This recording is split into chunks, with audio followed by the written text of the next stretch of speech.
welcome back to the Zero to Here podcast. I am your host, Denny Dumas. Here with me today, my producer, Carl. How's it going? What up, Carl? Today, I'm pretty excited to actually share this story with you guys. It's something that my closest friends and family have kind of heard the experience that I went through in my first year in real estate, but I'm excited to share it with all of you. Looking back, I mean, what a fantastic learning experience. I learned a ton about business. I learned a ton about myself in terms of how mentally tough I actually was, and how I could overcome a ton of adversity to crack through that first year craziness. One of the first things I just want to explain is how easy it is to get a real estate license in Greater Vancouver.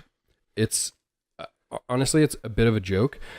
From the day that I signed up for the course, it took me exactly 2.5 months to be a fully licensed realtor in Greater Vancouver.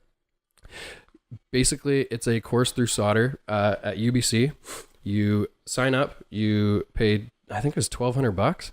You get a textbook the size of the Bible in the mail, and you have 20 online assignments that you can only hand in 2 every week.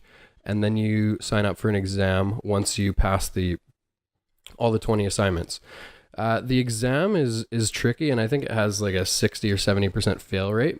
But literally it's 20 assignments and an exam. And just so you know, the course has absolutely nothing to do with buying and selling real estate. It talks a lot about liability. It talks about construction. It really gives you no tools to then go off on your own and build a business. So one of the first things I recommend to any new agents that I meet is get a mentor, join a team. Getting into this business, you really have no idea what you're in for until you're actually just thrown in the fire. And looking back at my first year, I now realize how lucky I was to have such a fantastic opportunity with my business partner, Jamie. He was at a point in his career where he was super busy and needed some help. So the timing just kind of worked out for both of us. But I really, really am very fortunate to have had that opportunity. But looking forward to kind of just explaining the grind that it takes to get through that first year. What was your biggest wake-up call after you got your license in the business? Probably just the shock of going from awesome, I'm so pumped, I now have a license, to shit, what do I do now? You come in with zero database, you come in with zero leads, and you literally just have to create everything for yourself. So I think I thought it would be easier than it was to generate a lead. But that was probably initially out of the gate the biggest wake-up call. They also don't explain to you how financially prepared you need to be to get through that first year. When I wrote my license and quit my job at the time, I think I had about $15,000 in the bank, and I assumed, based on licensing fees, etc., that really only run you like $3,000 all in, that I would be okay for 6 months without even doing a deal and just budgeting appropriately. But it does cost a lot more money than that, especially when you go all in on prospecting and spending money on things like letters, etc., etc. So my first few months really were an intense grind. It was super lonely. It was a lot of prospecting, and traditional prospecting in real estate is letters, is cold calling, is door knocking neighborhoods. And I, again, with my opportunity with Jamie, I was pretty lucky to be teamed up with him and basically could just piggyback off of the sales that he was doing. So anytime he sold a condo, anytime he sold a house, I would print 200 to 300 letters and walk around that neighborhood, seriously, and drop them off at doors. Or any condo building that didn't have fob access to each floor, I would walk around and toss a letter underneath each door. So in a way, it's more educating the consumer rather than just knocking on a door and saying, hey, I want to sell your house, but more saying, we just sold your neighbor's property. This is what it sold for. If you're thinking of selling, let us know. So it gave me a little bit, it gave me a little bit more comfort in terms of actually knocking on those doors early in my career, not knowing a ton about the business, but being able to back up my invasive behavior of knocking on someone's door with an actual sale from the neighborhood. Obviously, with that loneliness and with the kind of wake up call of trying to create leads, there comes a lot of negative thoughts that run through your head and a ton of self-doubt. I mean, it was almost a daily occurrence that I would wake up and be like, honestly, what am I doing?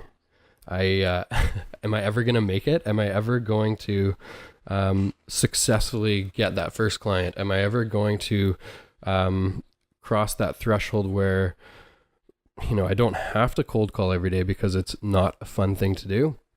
And again, I find myself very lucky with my upbringing, with a lot of the situations that I went through sports, but through personal life as well.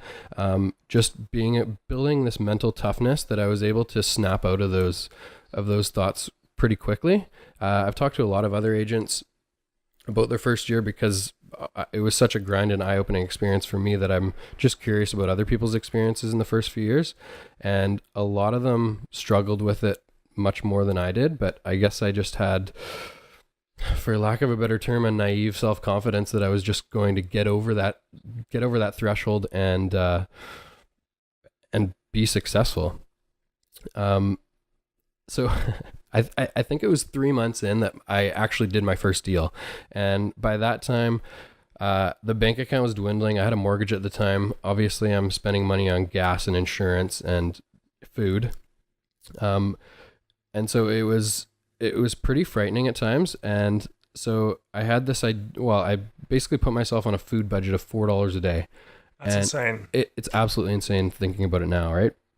But you're probably asking yourself, what do you eat for $4 a day? So literally my meals consisted of Mr. Noodles. And if you buy a 24 pack of Mr. Noodles, each bag is 75 cents. So that usually worked for lunch. I'm serious. I know the math You got really this well. down, dude. Sidekicks. Those packaged sidekicks. It's basically like pasta with powdered sauce. You add milk and water to, and now you have pasta. Those often went on sale at Safeway, which is close to my house at the time. So I would literally buy 12, 14, 16 of these things at a time because they were like $2 each or $1.50 when they're on sale. And then craft dinner. So I really, obviously you can tell I focused a lot on my health at that point in my career, but I had this $4 food budget that I had to stick to because the money was going down much quicker than it was coming in. I remember this one day super clearly that I opened online banking. I had $213 in my bank account. And at that point I had done a couple deals. So I had a couple paychecks waiting to come in. But I had to borrow some money from a friend who it was just a really weird experience. Like opening your online banking and having $200 in your account, having to go out, tail between your legs kind of thing and ask someone for money. But for whatever reason, that was also the turnaround in my first year. That was probably late summer. August was the point where I felt like I was getting it. And I did 3 deals in August. So along with more business comes more confidence, and September rolled around and I did 4 deals in September. And I was able to pay that friend back really quickly. It was like a month and a half or something like that. But how did you get your first client, like the very first person? It was a referral from Jamie. So in my first year, the fall was much better. I gained some traction. I was a lot more confident in what I was doing. Year 1 ended with 17 deals. I'd say half of them came from just kind of overflow clients from Jamie, and the other half was a mix of, I found some traction with expired letters. So basically anything that's been on the market, you can see on MLS that it's come off, that it didn't sell. So either door knocking or sending a letter in the mail to owners saying, your property has expired. I'd love to work with you, blah, blah, blah. So just getting after it. It was a ton of hustle, man. It's that kind of stuff is not a lot of fun. But in a sales business, that is the way to get started. So, I mean, looking back at that year, it was a big struggle. One of the toughest years that I've ever been through. I learned a ton about myself. I think about it all the time, and it is a huge motivating factor for me to keep grinding, because I never ever want to go back to a situation like that. But what I've learned in the first few years of real estate is that overcoming adversity, and this is something that I really believe in, overcoming adversity is the key to success. And for me, that was just another piece of adversity that's made me stronger, that has pushed me to work even harder.